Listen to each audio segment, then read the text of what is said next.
On est pas loin de la gare Saint-Lazare, là on est où déjà? Place Étienne, pas Étienne Marcel mais l'autre. Je ne sais plus. À côté d'une jolie église que voici. On ne va pas. C'est vraiment la galère, on avait super faim, du coup on était parti pour aller prendre des onigiri dans une enseigne qui s'appelle Onigiri's. Sauf qu'on arrive devant l'enseigne et il y a genre personne. Et pire encore, il n'y a pas d'onigiri sur le présentoir. C'est vide. Finalement, ce fut un mal pour un bien car quelques rues plus loin, nous avons rencontré Samuel, chef onigiri chez Gili Gili, qui nous a gentiment proposé de nous montrer ses secrets de fabrication en attendant de recevoir ses élèves. Merci à lui. Ce qui est le plus populaire, c'est le tomayo. Il y a aussi le misoport, c'est la spécialité. Parce que Ai, qui est la chef, elle vient de la région de Nagoya, où il y a du très bon miso. Moi de mon côté, j'avais appris à Tokyo, donc c'est pour ça que là, dans les ateliers, je transmets ce que j'ai appris là-bas. J'ai rencontré pas mal d'artisans onigiri, parce que c'est pas comme les sushis, il n'y a pas des écoles à faire. C'est quelque chose que la mère va faire par exemple à ses enfants, on fait ça à un être cher, et on n'a pas vraiment besoin d'école pour le faire. C'est quelque chose d'assez simple, même si c'est difficile. Des fois on fait du jour, ça c'est un kalage, c'est le poulet, vous savez, pour les frites. On utilise ça par exemple, parce que c'est important, très important dans les onigiri, de pas presser le riz. Donc ça c'est plus vraiment pour doser, pour avoir un peu la même taille et portionner. Ouais, c'est vraiment pour portionner. On peut l'avoir en snack, comme ça pour se dépanner dans les combini au Japon, ou en repas. Là par exemple nous on fait 3 pour le midi et les clients ils sont calés. Donc par exemple on met, en général c'est à peu près 100 grammes, pardon. 2 tiers de riz d'abord. Bon, juste on le pose, faut pas trop manipuler. Ensuite on va mettre la garniture, donc là je vais mettre un bout de karage par exemple, qu'on va mettre au milieu. Ce qui est bien, c'est quand même que le morceau au milieu il soit quelque chose de consistant, parce que sinon ça casse. Tous les trucs qui sont un peu liquides ou trop gros, c'est pas facile. Et là, la difficulté dans les onigiri, c'est de réussir la cuisson et d'avoir du bon riz, des bons ingrédients. Et après, on recouvre un peu la garniture, on le retire. Encore une fois, on n'a pas touché. Ensuite, il faut se tremper un peu faut que toutes les mains, il y ait de l'eau dessus. Pas qu'il y ait de zone sèche, parce que dès qu'il y a une zone sèche, ça va coller. Ensuite, on met justement le sel aléatoirement, et juste là, je rassemble, je presse pas trop, mais je rassemble juste le riz, pour pas que ça se casse. Et ensuite, on met la feuille. Donc là, par exemple, je peux refaire la version classique, vous savez qu'on trouve sur Bambla, mon petit samouraï là. Et ensuite, on le pose juste. Pas besoin de mouiller la feuille, puisque tout de suite, ça se humidifie. Après, ce qu'on peut faire éventuellement, puisque vu que la première bouchée, il n'y a rien, on peut rajouter quelque chose. Donc des fois, on remet la garniture, mais là c'est du carré, on sait que c'est trop gros, je peux pas. On va mettre par exemple un peu de gommasio, de sésame. Pour la première bouchée, c'est important. Là, vous savez, c'est vraiment juste pour pas que ça colle, quoi, et pour le goût. Et là, vous avez ensuite un onigiri. Un onigiri. Voilà. Alors pourquoi cette forme triangulaire? Est-ce que c'est la forme classique traditionnelle ou est-ce que... En fait, il faut savoir, l'onigiri c'est à peu près de 2000 ans quand même, c'est vraiment l'un des plus vieux snacks japonais. Et on a retrouvé un fossile d'onigiri il y a justement 2000 ans. Et on va dire les chercheurs ou les historiens, ils expliquaient que c'était éventuellement une offrande un peu aux dieux. Ça représente la montagne. Le riz au Japon c'est quelque chose de sacré, pour eux dans chaque grain de riz il y a 7 dieux. Il y a 7 dieux, c'est ça. C'est ça. Le triangle, on dit que c'est par rapport à ça. Voilà. Super. Si vous voulez tester. Merci. Ah ah. C'est super bon. Non, c'est un peu salé. Donc après, au Japon aussi, c'est pour ça que moi par exemple pour les ateliers, quand je fais les ateliers, et même si un jour vous allez au Japon manger dans un restaurant, onigiri, on va servir souvent avec ça, des pickles, ça s'appelle les tsukemono, parce que ça rajoute dans certaines bouchées où il n'y a rien, de l'acide, du sucre et du salé. Donc là par exemple vous pouvez en goûter un avec, et ça rajoute aussi une matière différente, du croquant, vous voyez. Et c'est quoi exactement? C'est un légume? Du radis. C'est du radis. Du navet, du daikon, ça dépend. Okay. Et on va aussi agrémenter, donc rajouter le sel qui manque avec de la soupe miso. Parce que nous on utilise du très bon miso justement, je disais que elle vient de la région de Nagoya, il y a du très bon miso. Est-ce que vous l'importez de là-bas? Ouais, celui-là on est obligé, puisque on a produit en France maintenant du miso, mais il est très très cher. Après, ça va être trop cher pour le client. Si on est obligé de trouver un équilibre. On est pas loin de la rue Sainte-Anne, mais là où on va aller, c'est la rue des Petits Champs. C'est là où se trouve l'Umusubi Gombei, qui est plus qu'un point de vente, c'est un restaurant en fait, puisqu'on peut s'attabler. On va pas s'attabler aujourd'hui, mais on va aller tester leurs onigiri.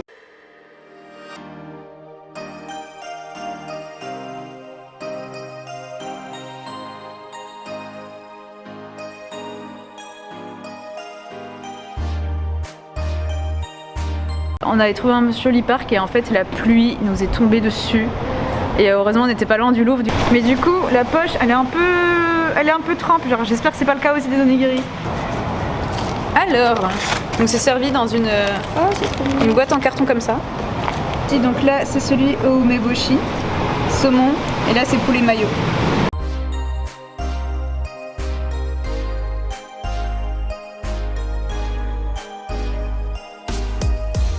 Alors, c'est trop drôle parce que je trouve que c'est un goût d'hibiscus. J'ai jamais mangé l'hibiscus comme ça tout seul, mais je connais l'hibiscus en fait dans le bissap, qui est une boisson qui vient d'Afrique. Et je trouve que ça me rappelle vachement ça le goût. Honnêtement, je saurais pas dire si j'aime bien. Je trouve pas ça mauvais, hein. Mais je pense que je préférais quand même celui au saumon. Seul, genre même tout seul. Ah ouais. Ok, je préfère quand même avec le riz. Genre sans le riz, c'est bizarre. Enfin, c'est bizarre. Non, c'est pas bizarre, mais en fait, c'est très très salé. Hein. Je m'attendais pas à ce que ce soit aussi salé. Il n'y a pas d'ingrédient dans la cuisine française, je pense, qui est vraiment similaire au goût. Et pour le coup, en plus, si je ne savais pas que c'était de la prune, j'aurais jamais deviné en fait. Je sais pas ce que j'aurais pensé que ce serait à la place, mais j'aurais pas deviné en fait que c'est un fruit à la base. Tu kiffes? Ouais, bon. Après, il y a toujours ce goût de poisson normal. Ça va mal. Tu trouves que ça a un goût de poisson? Ouais, bah moi, tout ce qui vient de la mer, je trouve que ça a ce goût de la mer en gros. Ça se ressent. T'aimes pas la nourriture ouais, de la mer? Non. Ça va, c'est bon. J'aime bien le riz. J'ai goûté celui au saumon. Il est balèze, hein.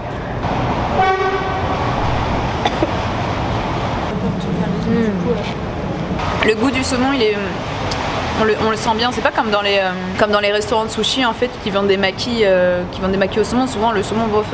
Là, on sent vachement bien le goût. Donc là, on en a pris 3 et ça nous a coûté 7,50 €. Donc ouais, 2,60 € sur le saumon prune et poulet mayo, 2,30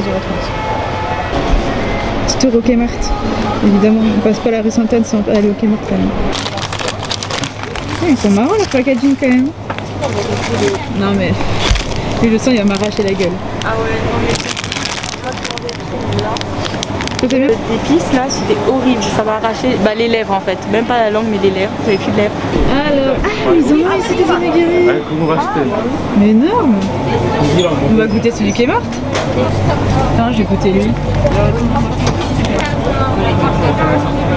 Algues séchées, sauce soja, saki. Ah, il y a du saki carrément. Faut que je goûte.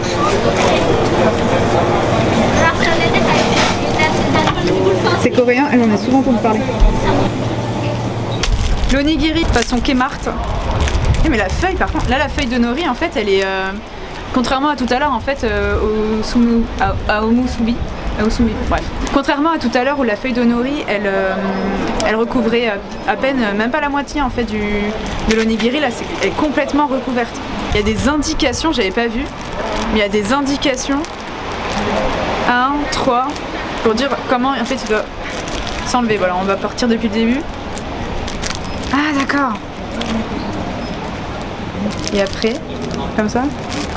Non? Ouais, je comprends pas comment ça marche. J'ai pas compris le principe. Que j'ai réussi à enlever les papiers. Voilà.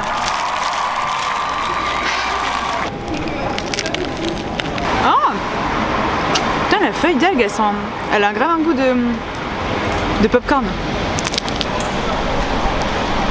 Ça a pas énormément de goût, je trouve. Bon là, 3,40 € pour ça. C'est largement plus cher que le Japon, évidemment. Au Japon, je crois que ça doit être autour de 1 € l'onigiri dans les 7-Eleven. Là, on est sur le prix du Kmart. Hein. Mais ça reste quand même trop cher parce que c'est, je trouve. Il n'y a pas de préservatif dedans, je trouve ça assez rassurant. C'est super bon en fait, c'est une boisson au lait, mais c'est gazeux. J'aime bien.